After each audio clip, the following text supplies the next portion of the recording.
నమస్కారం. B news కి స్వాగతం. నేను మీ మహంతి. ముందుగా ఈనాటి ముఖ్యాంశాలు.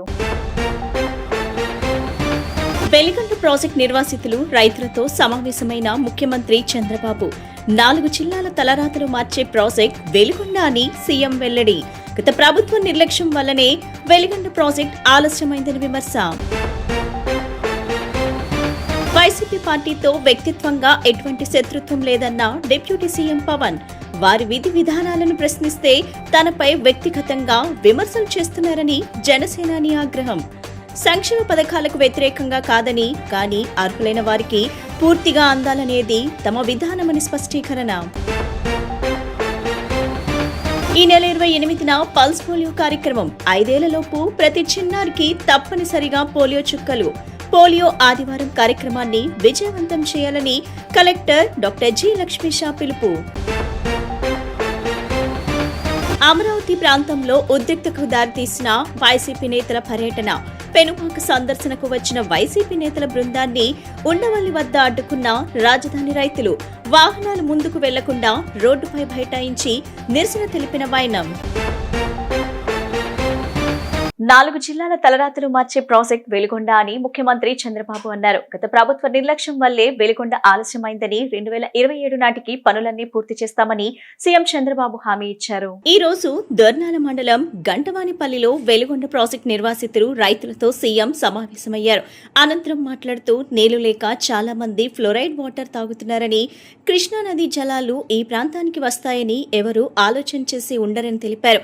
రాయలసీమ మార్కాపురం ప్రాంతానికి కృష్ణా జలాలు తీసుకురావాలని ఎన్టీఆర్ ఆలోచన చేశారని గుర్తు చేశారు. 1996 మార్చి 26న వెలిగొండ ప్రాజెక్టు నిర్మాణాన్ని ప్రారంభించామని, 900 కోట్లు పునరావాసం కోసం కేటాయించామని అన్నారు. 300 కోట్లు మొదటి విడతలో నిర్వాసితులకు ఇస్తున్నామని చెప్పారు.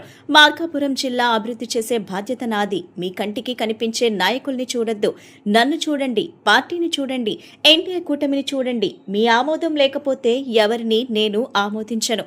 అందరూ ఆమోదించే వ్యక్తి దొరకటం కూడా కష్టమే. పోలవరం నిర్వాసితులు త్యాగం చేశారు. అందుకే ఒకే నియోజకవర్గానికి ఒక జిల్లా ఇచ్చాను. వెలిగొండ ప్రాజెక్టు రైతులకు కూడా న్యాయం చేస్తాం.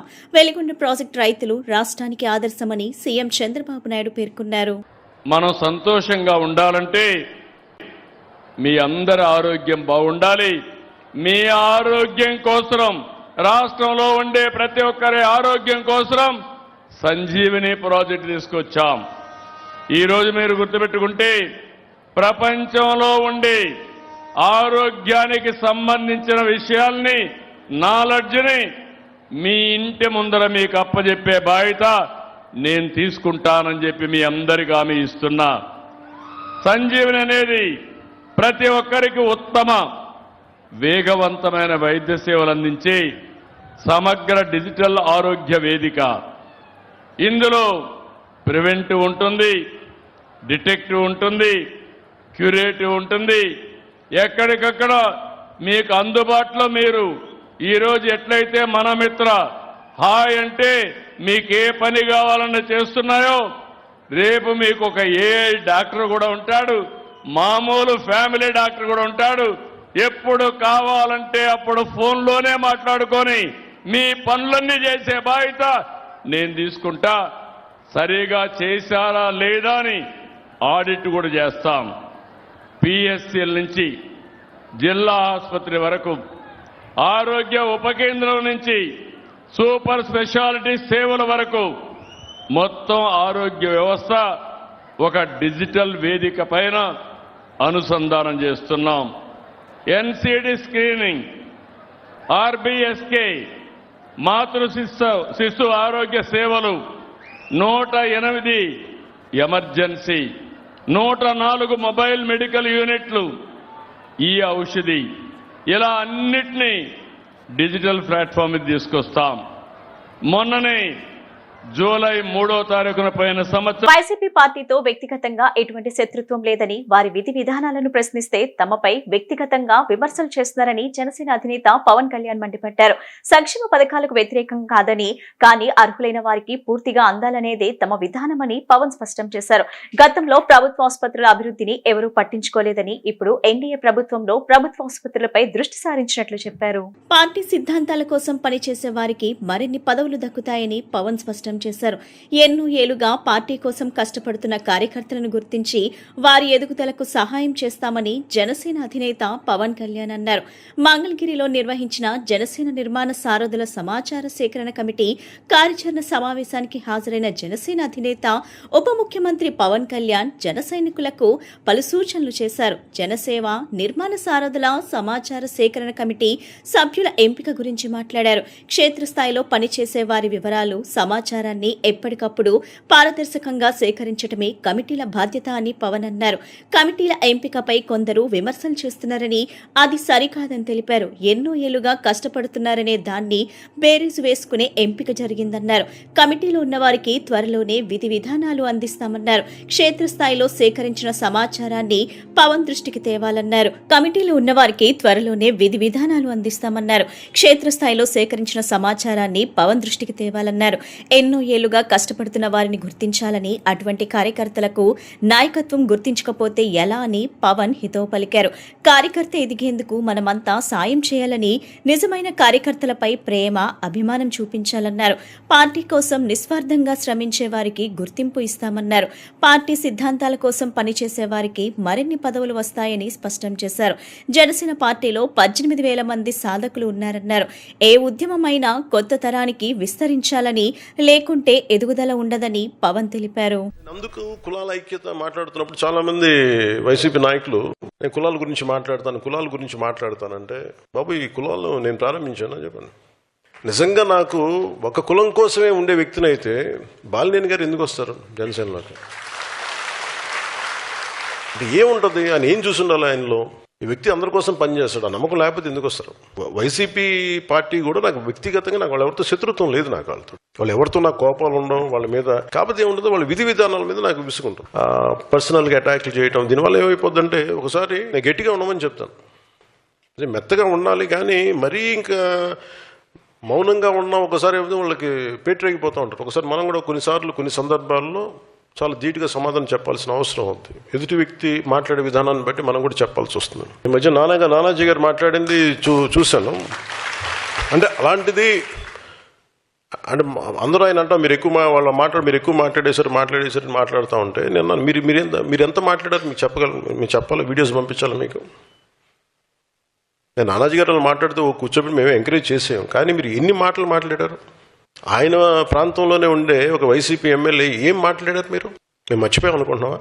అంటే మీరు నోరు ఉన్నప్పుడు, మీ అధికారం ఉన్నప్పుడు మీరు ఇష్టానికి మాట్లాడేస్తారు. అప్పుడు మీకు అధికారం లేకపోయినా మీరు 11 సీట్లు వచ్చినా మీరు ఇంకా ఇష్టానికి మాట్లాడుతున్నారు. అది గొప్పతనం మీలో. వాళ్ళని చూసి మనం చాలా నేర్చుకోవాలి కదా. వాళ్ళు ఎంత కమిటీ 11 వచ్చినా మేము తగ్గమంటుంటారు. మీరు తగ్గకండి, మీరు ఒకటి వచ్చినా తగ్గకండి, అలాగే ఉన్నాడు. మీరు కరిగిపోండి, అయినా కానీ తగ్గకండి. గౌరవ ముఖ్యమంత్రి చంద్రబాబు గారి మిస్సెస్ గురించి మాట్లాడేసి ఇష్టారాజ్యంగా మాట్లాడి అసలు మేమేం మాట్లాడదు, మీరు ఇప్పుడు సడన్గా కూర్చోబెట్టి మీరు మహానుభావుల్లో అయిపోయాం మేమందరం ఇష్టానికి తిట్టేసి ఒక 10-12 సంవత్సరాలు సడన్గా మీకు రియలైజేషన్ వచ్చింది ఈ రోజున మీకు. సో మీరు తిట్టకపోతే ఖచ్చితంగా మేము బలపడతాం, సంతోషం. లేదు మీరు తిడతానంటే కూడా మేము తిట్టి మేము బలపడతాం. ఏదైనా మేము బలపడటం guarantee. Choice is yours. June 28న నిర్వహించనున్న పోలియో ఆదివారం కార్యక్రమాన్ని విజయవంతం చేయాలని జిల్లా కలెక్టర్ డాక్టర్ జి లక్ష్మీషా పిలుపునిచ్చారు. ఈ సందర్భంగా శనివారం నగరంలోని ఓల్డ్ జీజీహెచ్ వద్ద నిర్వహించిన పల్స్ పోలియో అవగాహన ర్యాలీని ఆయన జెండా ఊపి ప్రారంభించారు. ఈ సందర్భంగా కలెక్టర్ మాట్లాడుతూ పుట్టినప్పటి నుంచి 5 ఏళ్లలోపు ఉన్న ప్రతి చిన్నారికి జూన్ 28న నిర్వహించే పల్స్ పోలియో కార్యక్రమం తప్పనిసరిగా 2 పోలియో చుక్కలు వేయిస్తున్నట్లు తెలిపారు. ఆదివారం పోలియో చుక్కలు వేయించుకోలేని పిల్లలకు సోమవారం, మంగళవారం వైద్య ఆరోగ్య సిబ్బంది ఇంటింటికి వెళ్లి చుక్కలు వేస్తారని పేర్కొన్నారు. జిల్లాలో మొత్తం 1,69,810 మంది 5 ఏళ్లలోపు చిన్నారులను లక్ష్యంగా తీసుకుని 966 పోలియో కేంద్రాలను ఏర్పాటు చేసినట్లు వెల్లడించారు. గ్రామీణ ప్రాంతాల్లోని 23 ప్రాథమిక ఆరోగ్య కేంద్రాలు, పట్టణ ప్రాంతంలోని 47 పట్టణ ప్రాథమిక ఆరోగ్య కేంద్రాల పరిధిలో ఈ కార్యక్రమం నిర్వహించబడుతుందని తెలిపారు.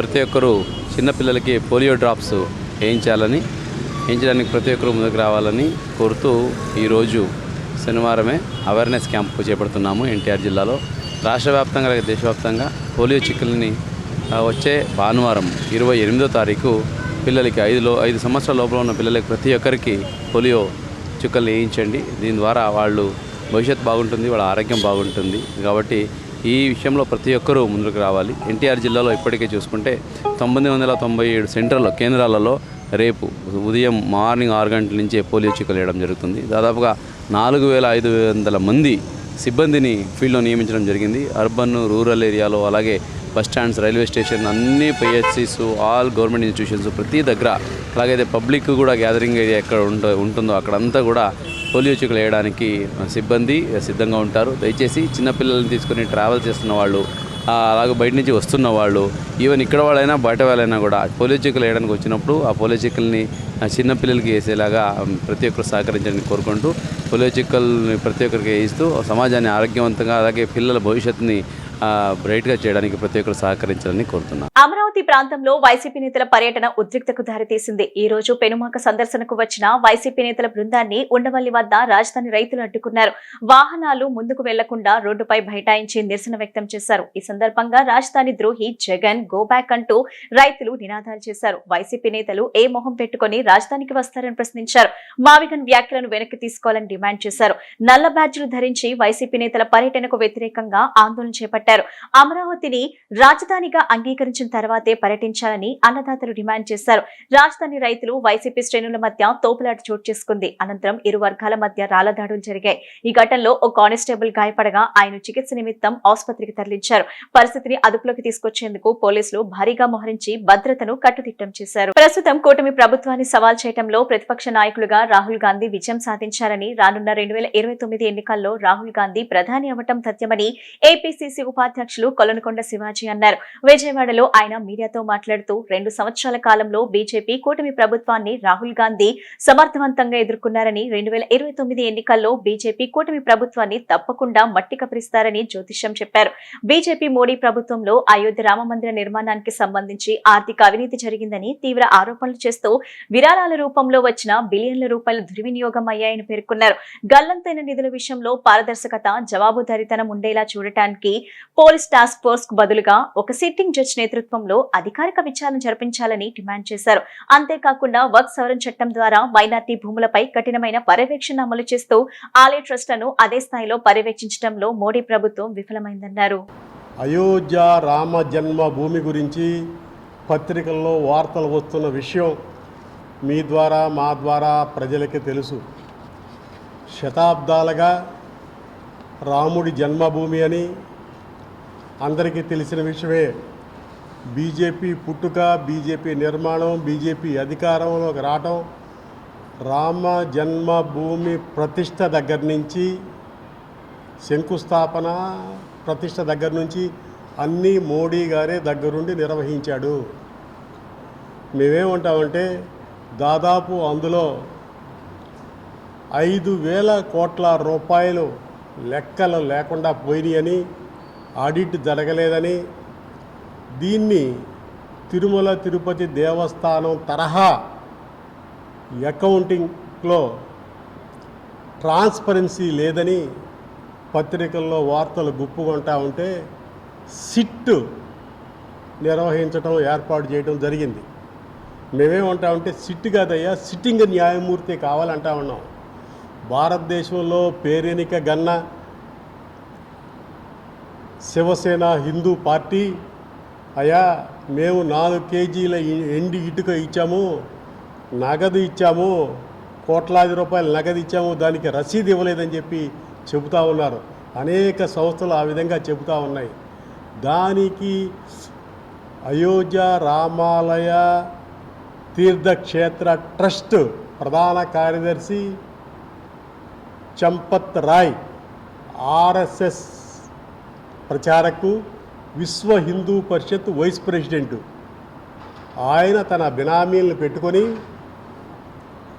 టిన్ను యాదవ్ను పెట్టుకొని ఇదంతా కూడా లూటీ చేస్తున్నాడని పత్రికలో వార్తలు వస్తూ ఉంటే సీసీ కెమెరాలో బయట పెట్టకుండా ఎంతసేపు చిన్న చితక ఎన్ఎంఆర్ ఉద్యోగస్తుల్ని బలిపశులను చేసి వారిని టార్గెట్ చేయటం ఇదంతా కూడా సవ్యంగా లేదు.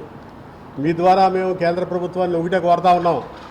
యువతలో దాగి ఉన్న సృజనాత్మకత, ఆవిష్కరణాత్మకత, ఆలోచనలకు ముందుగా నడిపించడమే ధ్యేయంగా అంతర్జాతీయ సూక్ష్మ, చిన్న, మధ్య తరహా పరిశ్రమలు దినోత్సవం సందర్భంగా ఎంఎస్ఎంఈ ఉత్సవ్ 2026 నిర్వహిస్తున్నట్లు జిల్లా కలెక్టర్ డాక్టర్ జి లక్ష్మీష అన్నారు. ఒక కుటుంబం, ఒక పారిశ్రామికవేత్త దార్శనికతకు అనుగుణంగా రతన్ టాటా ఇన్నోవేషన్ హబ్ ద్వారా స్టార్టప్లకు చేయూతనివ్వడం జరుగుతుందన్నారు. యువ మేధస్సుకు అనుభవాన్ని జతచేసి ఆలోచనలను ఆవిష్కరణల వైపు నడిపించేందుకు కృషి చేస్తున్నట్లు తెలిపారు. శనివారం విజయవాడ గ్రామీణం ఎనికేపాడులోని రతన్ టాటా ఇన్నోవేషన్ హబ్ లో collector Lakshmisha, AP chamber of commerce president P Bhaskar Rao, AP MSME industries association president D Durgaprasad, JRD Tata IALA chairman T Srinivasarao, జిల్లా పరిశ్రమల అధికారి M Madhu, RTIH Vijayawada CEO Raviteja తదితరులతో కలిసి ఎంఎస్ఎంఈ ఉత్సవ్ను ప్రారంభించారు. ఈ ఉత్సవ్లో యువత, మహిళలు తమ ఆవిష్కరణలు, ఉత్పత్తులకు సంబంధించి 80కు పైగా స్టాళ్లను ఏర్పాటు చేయగా వాటిని కలెక్టర్ పరిశీలించారు. Stree Shakti market hub, job paper, easy slate, గ్లివీ, coolex green India, just eat, Parivartan, farm steel products తదితర స్టార్టప్లు తమ ఉత్పత్తులను ప్రదర్శించాయి. ఈ సందర్భంగా కలెక్టర్ లక్ష్మీష మాట్లాడుతూ, ఒక కుటుంబం, ఒక పారిశ్రామికవేత్త దార్శనికతకు అనుగుణంగా రతన్ టాటా ఇన్నోవేషన్ హబ్ ద్వారా స్టార్టప్లకు చేయూతనివ్వటం జరుగుతుందన్నారు. యువ మేధస్సుకు అనుభవాన్ని జతచేసి ఆలోచనలను ఆవిష్కరణల వైపు నడిపించేందుకు కృషి చేస్తున్నట్లు తెలిపారు. అవసరమైన మార్గదర్శకత్వం, సాంకేతిక సహాయం, మార్కెటింగ్ అవకాశాలు, ఆర్థిక వనరులపై అవగాహన కల్పించడంలో ఇటువంటి ఉత్సవాలు ఎంతో ఉపయోగపడతాయని, సమాజంలోని ఎన్నో సమస్యలకు పరిష్కారం కూడా లభిస్తుందని కలెక్టర్ పేర్కొన్నారు. June 27 international MSME day celebrate చేస్తూ ఈరోజు ఆంధ్రప్రదేశ్లో ఎన్టీఆర్ జిల్లాలో రతన్ టాటా ఇన్నోవేషన్ హబ్ ఎనికేపాడులో ఇక్కడ ఉన్న ఎంఎస్ఎంఈస్, స్టార్టప్స్, అట్లాగే పెద్ద పెద్ద ఇండస్ట్రియల్ ప్లేయర్స్, ఎంఎస్ఎంఈ లీడర్స్ని ఇక్కడ తీసుకొచ్చి వాళ్ళందరికీ ఒక కలయికలాగా తయారు చేసాము. ఇది బేసికలీ మేళలాగా, ఒక ఇండస్ట్రియల్ మేళలాగా, ఒక ఎంఎస్ఎంఈ ఎక్స్పో లాగా, ఎంఎస్ఎంఈ ఉత్సవ్ లాగా ఈ కార్యక్రమము జరుగుతూ ఉంది. సో ఈ కార్యక్రమానికి ముఖ్య ఉద్దేశం ఏంటంటే, మీకు అందరికీ తెలుసు, గౌరవ ముఖ్యమంత్రి వర్యులు ఎంతో ప్రతిష్టాత్మకంగా రాష్ట్ర వ్యాప్తంగా రతన్ టాటా ఇన్నోవేషన్ హబ్ అని అమరావతిలో క్రియేట్ చేసి దానికి 5 branches Ratan Tata innovation spokes పెట్టడం జరిగింది. దీని ముఖ్య ఉద్దేశం స్టార్టప్స్ ఎదగాలి, స్టార్టప్స్కి అవసరమైన ప్రోత్సాహం ఇవ్వాలి. వాళ్ళకి ఇన్నోవేషన్ చేస్తున్నారు, వాళ్ళకి మార్కెట్ లింకేజు, ఐడియాస్, మార్కెట్ లీడర్స్తో ఇంటరాక్షన్ జరిగితే వాళ్ళ ఐడియా పరిపక్వత వస్తుంది. అది మంచిగా ఎస్టాబ్లిష్ అయ్యి సొసైటీకి ఉపయోగపడుతుంది. దాని ద్వారా వాళ్ళు ఎంటర్ప్రినర్ అవుతారు, వాళ్ళ ఐడియాకి మంచి వేదిక దొరుకుతుంది. అట్లాగే సమాజంలో ఎన్నో సమస్యలను మనము దూరం చేయడానికి అవకాశం ఉంటుంది. ఈ ఇన్నోవేషన్ సైకిల్ని ట్రిగర్ చేస్తూ, ఎంటర్ప్రినర్షిప్ని ప్రమోట్ చేస్తూ, వన్ ఫ్యామిలీ వన్ ఎంటర్ప్రినర్ లక్ష్యాన్ని అయితే గౌరవ ముఖ్యమంత్రి వాళ్ళు ఇచ్చారో అది సాధించడానికి రతన్ టాటా ఇన్నోవేషన్ హబ్ అలాగే స్పోక్ ఎప్పుడు కృషి చేస్తూ ఉంటుంది.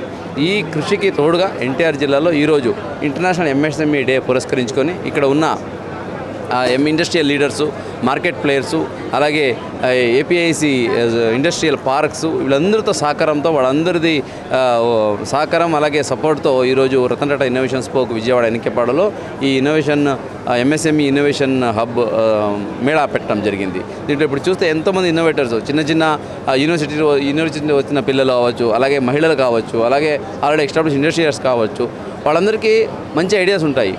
ఐడియాతో ఆల్రెడీ పని చేస్తున్నారు. నవ్వు మార్కెట్కి వెళ్ళాలంటే కొన్ని ఆటంకాలు ఉంటాయి. వాళ్ళకి ఏదో గైడెన్స్ లేకపోవడమో, లేదా ప్రాపర్ మార్కెటింగ్కి దొరకకపోవడమో, ఇవన్నిటికీ ట్రబుల్ షూట్ చేసి రతన్ టాటా ఇన్నోవేషన్ స్పోక్ వాళ్ళకి అండగా ఉంటుంది. ఇదే కాకుండా కొంతమంది ఇండస్ట్రియలిస్ట్కి there are some ప్రాబ్లమ్స్ ఉంటాయి. అది రిజాల్వ్ చేయడానికి వాళ్ళు రీసెర్చ్ అండ్ డెవలప్మెంట్ వింగ్ ఉండదు వాళ్ళ దగ్గర. వాళ్ళు రతన్ టాటా ఇన్నోవేషన్ హబ్ని అలాగే స్పోక్ని R&D లాగా వాడుకోవచ్చు. వాళ్ళు ఛాలెంజెస్ ఇస్తే ఇక్కడ ఉన్న స్టార్టప్స్, ఇక్కడ ఉన్న యంగ్ ఫోర్స్ అయితే ఉన్నారో వీళ్ళు ఆ ప్రాబ్లం మీద వర్క్ చేసి they will come up with a solution. So ఒకవైపు ఎనర్జీ, ఇంకొక వైపు ఎక్స్పీరియన్స్, ఇవి రెండును కలయిక చేస్తే ప్రాపర్గా ప్రోగ్రెస్ వస్తుంది. హిందూ ధర్మానికి మూల పురుషుడైనటువంటి ఛత్రపతి శివాజీ మహారాజ్ యొక్క హిందూ సామ్రాజ్య దినోత్సవ వేడుకలు నగరంలోని బీఆర్టీఎస్ రోడ్ నందు ఘనంగా జరిగాయి. మొఘలులు, తురుష్కులు హిందువుల మీద దాడి చేసినప్పుడు ప్రతిఘటించిన వ్యక్తి ఛత్రపతి శివాజీ మహారాజ్ అని పలువురు హైందవులు ఈ సందర్భంగా శివాజీని కొనియాడారు. చిన్న చిన్న రాజ్యాలను కలుపుకుంటూ భారతదేశం మొత్తాన్ని ఏకతాటిపైకి తీసుకొచ్చిన మహోన్నత వ్యక్తి ఛత్రపతి శివాజీ మహారాజ్ అని ప్రశంసల వర్షం కురిపించారు. జరిపించారు. అటువంటి మహనీయుడు హిందూ సామ్రాజ్య దినోత్సవంను నేడు జరుపుకోవటం శుభపరిణామమన్నారు. విజయవాడ సత్యనారాయణపురం శ్రీ ఆదిశంకరాచార్య సర్విల్ BRTS రోడ్ శ్రీ శివాజీ మహారాజ్ విగ్రహం దగ్గర హిందూ సామ్రాజ్య దినోత్సవం సందర్భంగా ఛత్రపతి శివాజీ మహారాజ్ విగ్రహానికి క్షీరాభిషేక కార్యక్రమాన్ని ఘనంగా నిర్వహించారు. ఈ సందర్భంగా పలువురు హైందవులు మాట్లాడుతూ సుమారుగా 352 సంవత్సరాల క్రితం హిందూ సామ్రాజ్య దినోత్సవం సందర్భంగా ప్రపంచం మొత్తానికి ఆదర్శమైనటువంటి వ్యక్తి, హిందూ ధర్మానికి మూలపురుషుడైనటువంటి ఛత్రపతి శివాజీ మహారాజ్ యొక్క హిందూ సామ్రాజ్య దినోత్సవం నిర్వహించారని, దాదాపు 352 సంవత్సరాలు కావస్తున్న ఛత్రపతి శివాజీ మహారాజ్ను ఎవరూ మర్చిపోలేదంటే హైందవ ధర్మం కోసం ఆయన పోరాడినటువంటి కృషిని అందరూ గుర్తు చేసుకోవాలన్నారు. అప్పట్లో మొఘళ్ళు, తురుష్కులు హిందువుల మీద దాడి చేసినప్పుడు ప్రతిఘటించిన వ్యక్తి ఛత్రపతి శివాజీ మహారాజ్ అని కొనియాడారు. చిన్న చిన్న రాజ్యాలను కలుపుకుంటూ భారతదేశం మొత్తాన్ని ఏకతాటిపైకి తీసుకొచ్చిన మహోన్నత వ్యక్తి ఛత్రపతి శివాజీ మహారాజ్ అని ప్రశంసల వర్షం కురిపించారు. అటువంటి మహనీయుడు హిందూ సామ్రాజ్య దినోత్సవంను నేడు జరుపుకోవటం శుభపరిణామమన్నారు. లక్ష్మీనారాయణ. జై భవానీ, జై భవానీ, జై భవానీ. ఛత్రపతి శివాజీ మహారాజు యొక్క హిందూ సామ్రాజ్య దినోత్సవాన్నిగా మనం జరుపుకుంటున్నాం. శివాజీని ఆదర్శంగా తీసుకోవడం దేనికి అంటే తన యొక్క జీవితాన్ని అంతటినీ కూడా దేశం కోసం, ధర్మం కోసం త్యాగం చేసినటువంటి మహావీరుడు. అటువంటి మహావీరుని ఆదర్శంగా తీసుకుని ఈరోజు మనం కూడా ఒక ఛత్రపతి శివాజీలాగా హిందూ సామ్రాజ్యాన్ని నెలకొల్పుకోవడంలో మన వంతు కార్యక్రమాన్ని నిర్వహించుకోవాలని, అటువంటి దీక్షను మనం పూనాలని, ఇవాళ కేవలం 1630లో జన్మించి 1680లో ఆయన తనువు దాలించాడు. 50 ఏళ్ల జీవితంలో 42 కోటలను జయించి తిరిగి తన యొక్క తల్లికి ఇచ్చిన వాగ్దానం ప్రకారంగా హిందూ సామ్రాజ్యాన్ని నెలకొల్పినటువంటి మహావీరుడు శివాజీ మహారాజ్. అలాగే సమర్థ రామదాసు స్వామి యొక్క విజయ మహామంత్రం ఏదైతే ఉందో, శ్రీరామ జయ రామ జయ జయ రామ, ఆ మంత్రాన్ని తీసుకుని ఆయన కోటలన్నింటినీ కూడా జయించి తీసుకొచ్చి తన గురువు అయినటువంటి ఆయన పాదాల ముందు ఉంచాడు. ఆయన యొక్క అనుజ్ఞ ప్రకారం, అంటే ధర్మానికి అనుగుణంగా. జై భవానీ వీర శివాజీ. 352 సంవత్సరాల క్రితం హిందూ సామ్రాజ్య దినోత్సవం ప్రపంచానికి మొత్తానికి ఆదర్శమైన హిందూ ధర్మానికి సంబంధించిన మూలపురుషుడు ఛత్రపతి శివాజీ మహారాజ్ హిందూ సామ్రాజ్య దినోత్సవం ఆ రోజు నిర్వహించుకున్నారు. 352 సంవత్సరాలైనా ఇప్పటికే మనం మర్చిపోలేదంటే దానికి గల మూల కారణం ఆ రోజు ఉన్న మొఘలాయులు మన మీద తురుష్కులు దాడి చేసిన దానికి ప్రతిఘటన చేసి మొత్తం చిన్న చిన్న రాజ్యాలన్నింటినీ కూడా ఏకతాటి మీదకి తీసుకొచ్చి మొత్తం భారతదేశాన్ని మొత్తం అంతా ఏకఛత్రాధిపతిగా తీసుకొచ్చి ఛత్రపతి అయ్యాడు. ఛత్రపతి శివాజీ మహారాజ్ యొక్క హిందూ సామ్రాజ్య దినోత్సవం ఈరోజు మనం జరుపుకుంటాం, చాలా శుభదాయకం. అదేవిధంగా BRTS రోడ్ సత్యనారాయణపురం సెంటర్లో అనేక సంవత్సరాల నుంచి పోరాడాం. ఈరోజు ఛత్రపతి శివాజీ మహారాజ్ విగ్రహం మనం నెలకొల్పుకున్నాం. ఈ సందర్భంగా అందరికీ హిందూ సామ్రాజ్య దినోత్సవ శుభాకాంక్షలు తెలియజేసుకుంటూ భారత్ మాతాకి జై. పెనంలూరు నియోజకవర్గం వైసీపీ ఇన్ఛార్జ్ దేవభక్తుని చక్రవర్తి బుద్ధి మార్చుకోవాలని, లేదంటే రాజకీయ సమాధి తప్పదని ఎమ్మెల్యే బోడే ప్రసాద్ హెచ్చరించారు. తన సహనం వల్లే గురువారం ఎలాంటి అవాంఛనీయ సంఘటనలు జరగకుండా ప్రశాంతంగా ఉందని బోడే ప్రసాద్ తెలిపారు. కానూరు అభివృద్ధికి సహకరించాలి కానీ రాజకీయ లబ్ధి కోసం అర్థం లేని కారణాలతో అలజడులు సృష్టించవద్దని విజ్ఞప్తి చేశారు. పోరంకిలోని పెనంలూరు నియోజకవర్గం టీడీపీ కార్యాలయంలో జరిగిన విలేకరుల సమావేశంలో పెనంలూరు ఎమ్మెల్యే బోడే ప్రసాద్ పార్టీ నాయకులతో కలిసి పాల్గొన్నారు. ఈ సందర్భంగా ఎమ్మెల్యే మాట్లాడుతూ ప్రతిపక్ష నేత పెనంలూరు వైసీపీ ఇన్ఛార్జ్ దేవభక్తుని చక్రవర్తిపై ధ్వజమెత్తారు. చక్రవర్తి అల్లర్లు సృష్టించి రాజకీయ అశాంతిని రాచేసి లబ్ధి పొందాలని క్రూరమైన ఆలోచనలు చేస్తున్నాడని విమర్శించారు. తెలుగుదేశం పార్టీ కార్యకర్తలను రెచ్చగొట్టే విధంగా చర్యలు చేయటం చక్రవర్తికి పరిపాటి అయిపోయిందన్నారు. కానూరు అభివృద్ధికి సహకరించాలి కానీ రాజకీయ లబ్ధి కోసం అర్థం లేని కారణాలతో అలజడులు సృష్టించవద్దని విజ్ఞప్తి చేశారు. ప్రజలు ఎన్నుకుంటే ఎమ్మెల్యే అవుతారు తప్ప వేరే వాళ్లు చేస్తే అవ్వరని, ఈ విషయాన్ని చక్రవర్తి గమనిస్తే మంచిదని హితవు పలికారు. ఇది ఆరంభమంటూ సవాల్ విసిరితే పారిపోవటానికి మేమేమి తప్పు చేసిన వారిని కాదని, ఒంటరిగానే గ్రామంలో తిరుగుతానని, ఏం చేస్తారో చేసుకోండి అంటూ ఎమ్మెల్యే సవాల్ విసిరారు. ఇప్పటికైనా విఘ్నతతో ఆలోచించి మాట్లాడే భాషతో పాటు ప్రవర్తనను మార్చుకుంటే ప్రజలు హర్షిస్తారు తప్ప ఇలాంటి పనుల వల్ల ప్రజలు చీదరించుకుంటారని ఎమ్మెల్యే తెలిపారు. ఇప్పుడే మొదలంట ఏంటి నువ్వు చేసేది, నన్ను నేను రోజు నీ ఊరొస్తా, అదిగో ఇక్కడ ఎవడో ఉడతోపులకి బెదిరేవాడు లేడు. ఏంటో కాలం ఎప్పుడు ఉంటాం, అప్ అండ్ డౌన్స్ ఉంటాయి. అయినంత మాత్రాన్ని ఇంట్లో దాక్కునే రకం కాదు. 5 ఏళ్ళు రోడ్డు మీదే ఉన్నాం కార్యకర్తలందరం. ఏం భయమా మాకేమన్నా? ఏమన్నా ప్రాణాలు తీస్తావా? నీకులాగా మేము అసభ్యకరంగా ఏ రోజు మాట్లాడలేదే. విధానపరంగా ఎక్కడ తప్పులు జరుగుతా ఉన్నాయో ప్రభుత్వానికి గుర్తు చేశాం. ఏంటో గుర్తుంచుకోవాలంట. ఇక్కడ బెదిరేవాడు ఎవడో లేడు. నువ్వేదో ఏ రూపేసి గుర్తుంచుకో. ఇక్కడ ఏదో నువ్వు చెప్పగానే ఇక్కడ ఏదో వణికిపోయి మేము ఇళ్లలో దాక్కుంటాం అనుకుంటున్నాము. ఎట్లాగో నీ పార్టీకి పుట్టగతులు లేవు. ఇది కాదు, ఇంకా చాలా రీల్స్ ఉన్నాయి. నిన్న అరెస్ట్ చేస్తా ఉంటే రీల్ తీసి పెట్టలేదా? రీల్ స్టార్ అంట. నేను రీల్ స్టార్ని కాదు, రియల్ స్టార్ని. గుర్తుంచుకో. ఎక్కడా కూడా నటించడం నాకు చేత కాదు. నటించడం చేత అయితే నేను ఇంకా నటించకపోవటం వల్ల చాలా నష్టపోయాను. కానీ నటించకుండా మామూలుగా మాట్లాడటం వల్లనే నేను అందుకే చెప్తా ఉన్నా. నిజంగా రీల్ స్టార్ అయితే దీని అనుమానాలు కూడా ఎవరు ఉండరు. ఒకటే చెప్తా ఉన్నా చుట్టుపక్కల ఉన్న వాళ్ళకు కూడా, ఆయన ఏది చేస్తే అది ఆహో ఓహో అనొద్దు. మా వాళ్ళు కూడా ఉన్నారు, అది చెప్తారు. ప్రసాద్ గారు ఇది ఇట్లా చేస్తే బాగుంటుంది, అది తప్పేమోనండి. నేను సరి చేసుకోవడానికి ఉన్నా. ఏదైనా ఇష్యూ వస్తే మా సీనియర్లు ఉన్నారు ఇక్కడ, చర్చించుకుంటాం.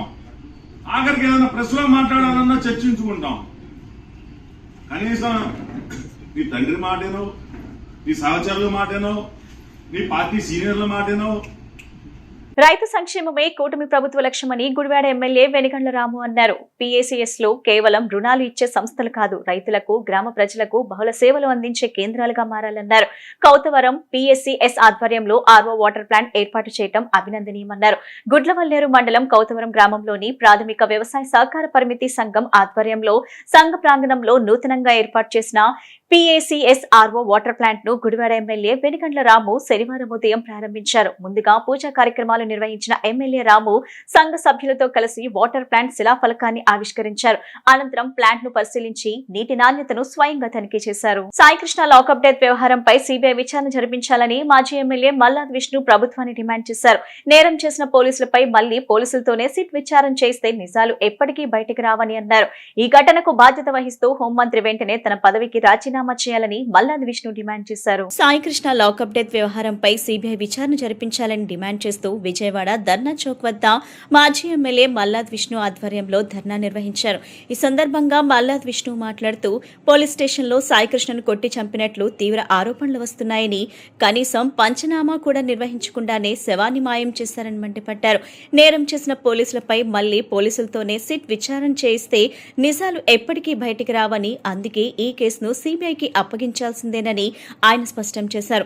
న్యాయం కోసం పోలీస్ స్టేషన్ కు వెళ్లిన సాయికృష్ణ తల్లితో నీ కొడుకు చనిపోయాడు, దండ వేసుకో అంటూ CI స్వయంగా మాట్లాడటం అత్యంత దారుణమన్నారు. విజయవాడ నగరమంతా CC కెమెరాలు ఉన్నాయని హోంమంత్రి చెబుతున్నారని, మరి కృష్ణలంక పోలీస్ స్టేషన్లోని CC కెమెరాలు ఏమైపోయాయో ప్రభుత్వం సమాధానం చెప్పాలని ఆయన నిలదీశారు.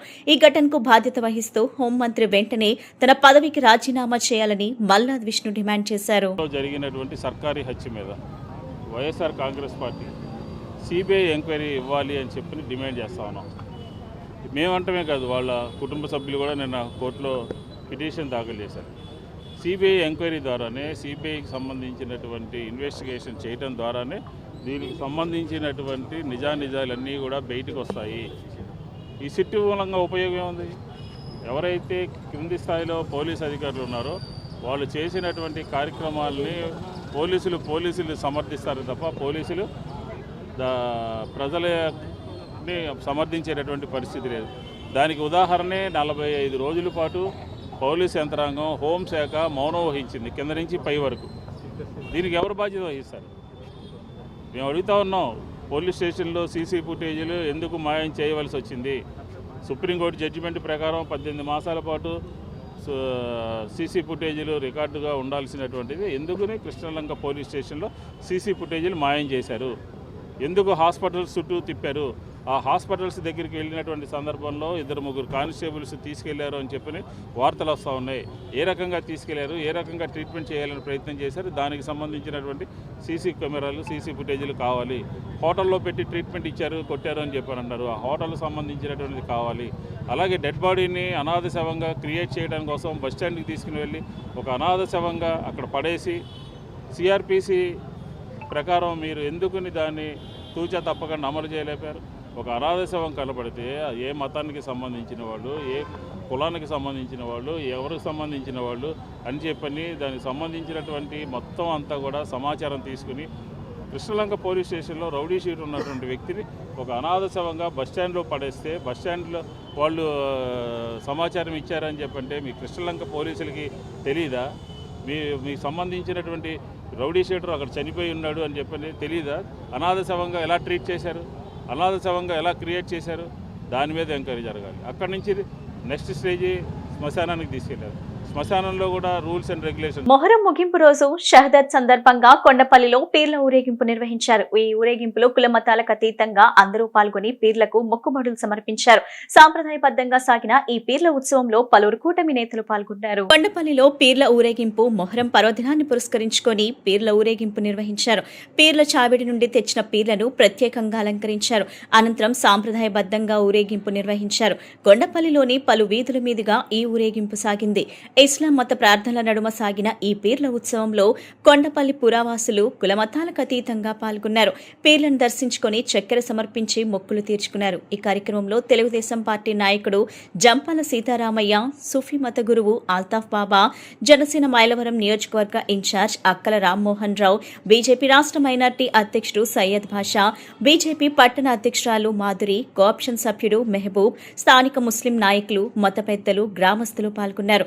ముస్లిం సోదరులు ఇస్లాం సాంప్రదాయం ప్రకారం వారిని సత్కరించి స్వాగతం పలికారు. స్వయంగా పీర్లను ఎత్తుకుని ఊరేగింపులో పాల్గొన్నారు. ప్రజలు భక్తి శ్రద్ధలతో పీర్లకు మొక్కుతూ నీటితో శుద్ధి చేస్తూ ప్రసాదాలను సమర్పించారు. వార్తలు ముగించే ముందు ముఖ్యాంశాలు మరోసారి. వెలిగండ ప్రాజెక్టు నిర్వాసితులు, రైతులతో సమావేశమైన ముఖ్యమంత్రి చంద్రబాబు.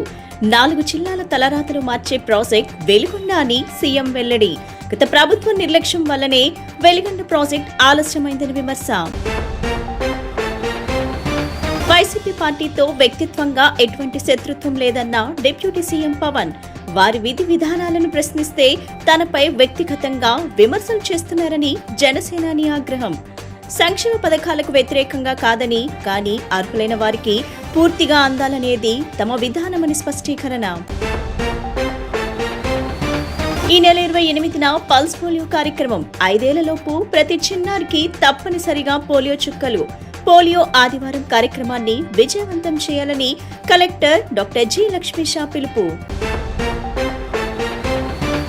అమరావతి ప్రాంతంలో ఉద్రిక్తతకు దారితీసిన వైసీపీ నేతల పర్యటన.